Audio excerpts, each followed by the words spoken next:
Hey, this is Jamey with Stillmeyer Games, and in today's Sunday sit-down video, I'm going to share my top 10 favorite, or actually top 12 favorite drafting games.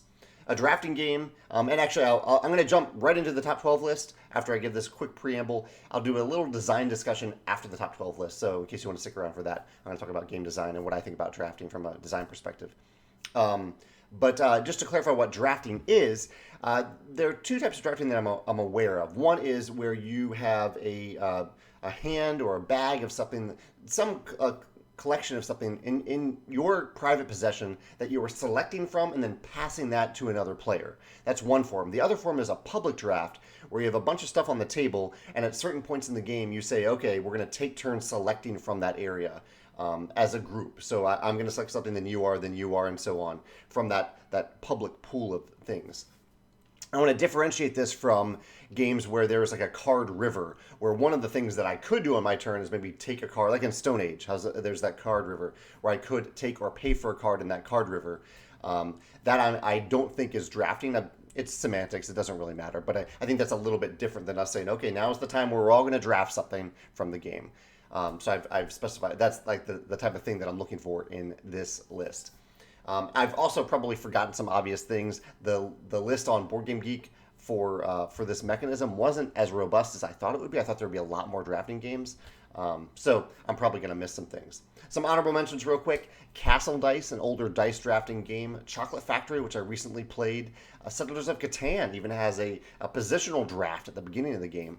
And Between Two Castles, I don't put Stonemaier games on these lists, but I love Between Two Castles and Between Two Cities as drafting games. This is one of my favorite drafting games. It just isn't eligible for this list because that's my arbitrary rule for making these lists as a publisher. My number 12 is Seasons, and I'm sorry I don't have photos of a lot of these. I have a few visuals, but not a lot today. Seasons is a game that I used to own.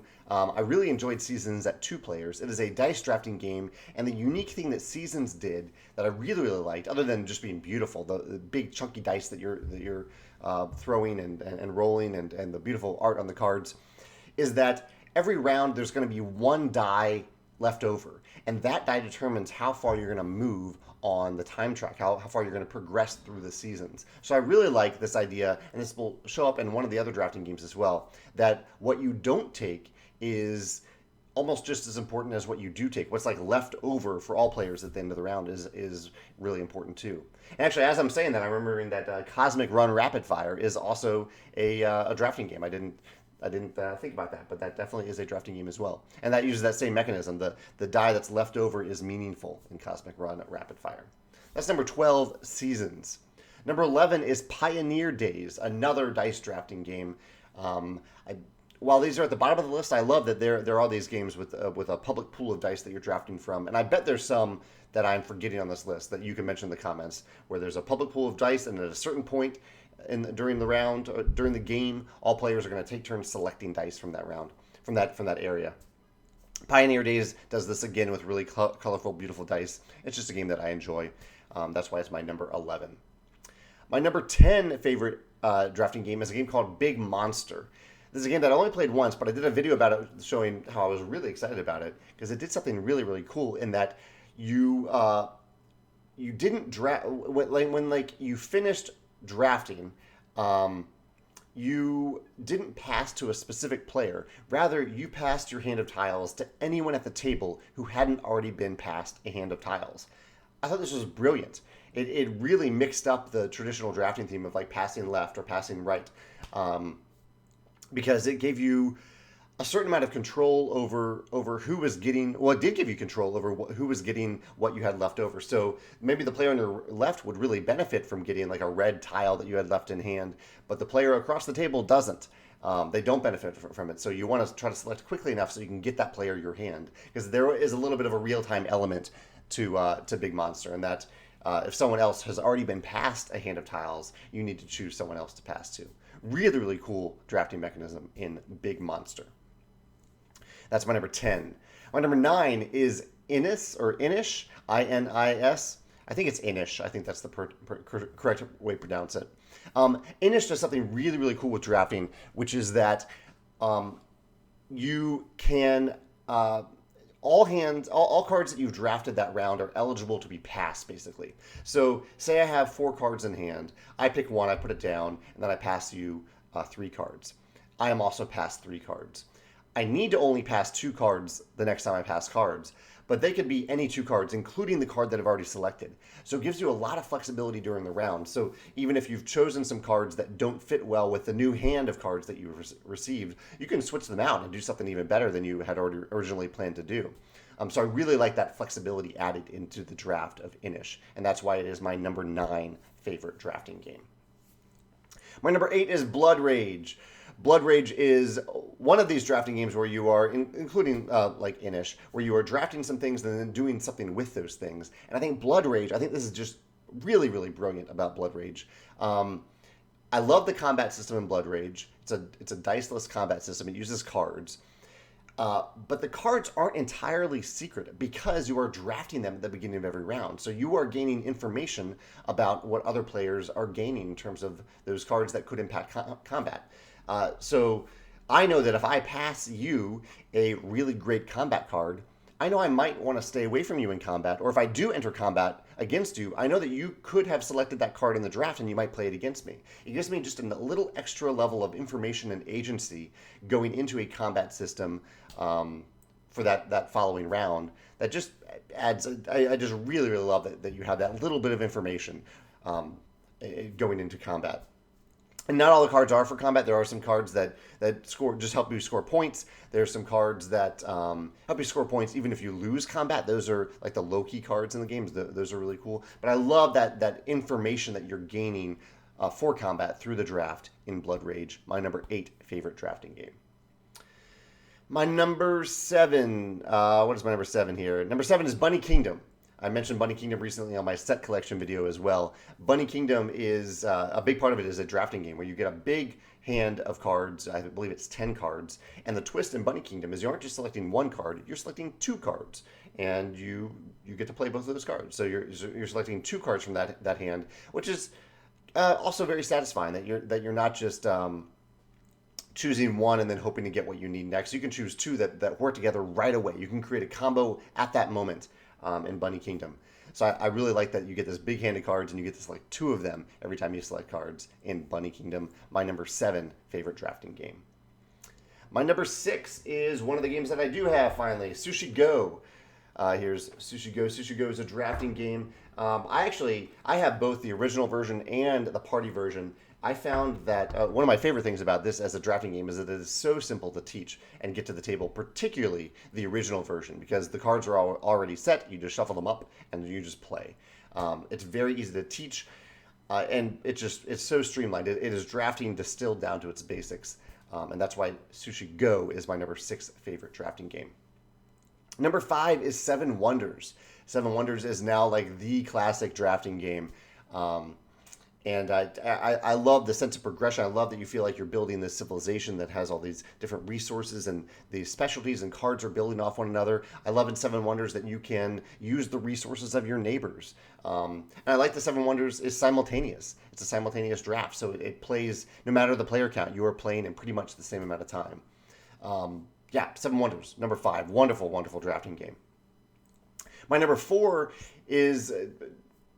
maybe shouldn't be on this list. We'll see. I'm curious to hear your thoughts, but it's Terraforming Mars. And I say that because I don't think... I'll have to look back at the rulebook, but I'm not sure if drafting is actually the core way to play Terraforming Mars. There might be... the official way might be to just draw random cards. But I love drafting in Terraforming Mars. It just adds such a... it's just such a meaty decision in Terraforming Mars, both because of what you're getting will affect your engine for the rest of the game, and because in Terraforming Mars, the really interesting twist is if you want to even keep a card in your hand, not even just play a card, but just keep it in your hand, you need to pay for it, which adds a really interesting level of decision-making to Terraforming Mars. You're not just taking cards to take them for the sake of taking them. You are choosing them because you're choosing to take them and to actually pay for them to keep them. So it's just... I really, really love that decision in Terraforming Mars, whether or not it's worth it to actually pay for the cards that you drafted. That's my number 4. Number 3 is Azul.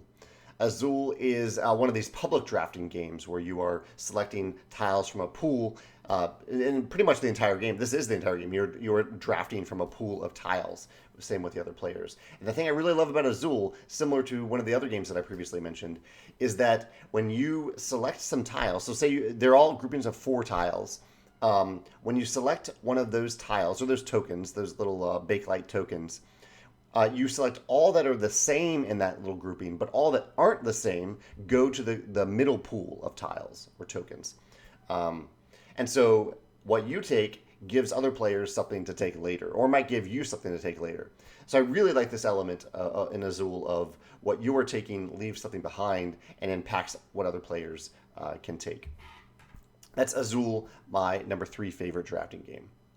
My number 2 favorite drafting game is Seven Wonders Duel. This is yet another public drafting pool. It's just a 2-player game, but you're building these kind of pyramids of cards. There's one that you're drafting from. You have a lot of information going into it, but also some cards are face down. I love that some cards are face down here.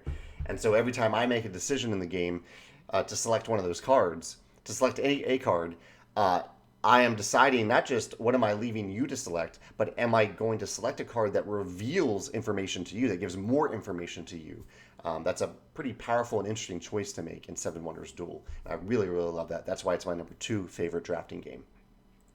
My number 1 favorite drafting game is Magic the Gathering.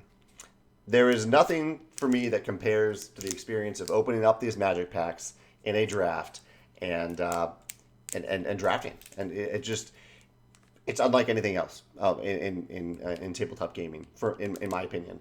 I love the experience of Magic Draft. I used to do it online. Now, whenever a new set comes out, I host a draft, and my friends and I play together, and we just do one draft together. But I love opening these packs. The surprise when you open the packs that you get 15 cards. What are you going to choose from them? They're stacked by rarity, so it's sometimes easy to take the rarest card, but sometimes that doesn't fit with your strategy because you've already drafted other cards. There's hate drafting in Magic, in that which I don't love that, but I like the idea that what I take right now might impact what does impact what you could take. I might take a card that you want. And I love in Magic that not only are you just drafting, but you're then building something. You're building a deck with those cards that you drafted, and you're using them for a second stage. It's like a 2-stage game. You're drafting, and then you're building, really 3 stages: drafting, building, and then playing with that deck that you created. It's a very, very fulfilling experience, and that's why Magic is my number 1 favorite drafting game. And I should clarify, when I do Magic drafts, I do where you end up opening 3 packs and you're passing them around the table. There are other forms of Magic Draft that I haven't tried, but I've heard they're very good as well. So maybe you have a different form of Magic Draft that you enjoy. So that's my top 12. A few little design elements that I wanted to mention here. One, I mentioned with Seven Wonders the idea of simultaneous play. And this is one of the great things I think about drafting games, that a lot of it can happen simultaneously. And so it can really speed the game up, and it can make a game like Between Two Castles scale from 3 to 7 players in pretty much the same playing time, unless you have one player who just takes a really, really long time. So I really, really like that element of drafting.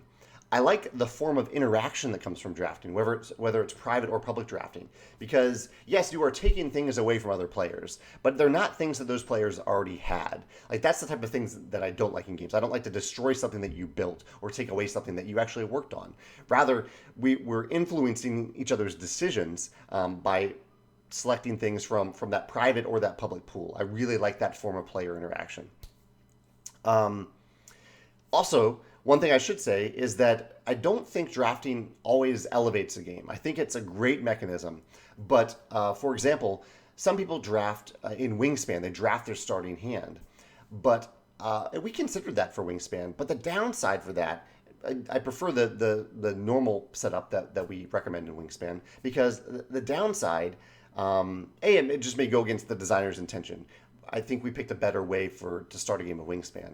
But the other thing is, it adds a lot of mental overload at the beginning of the game. So if you're using a game, I'm not talking about pure drafting games, I'm talking about games where you use cards for something else.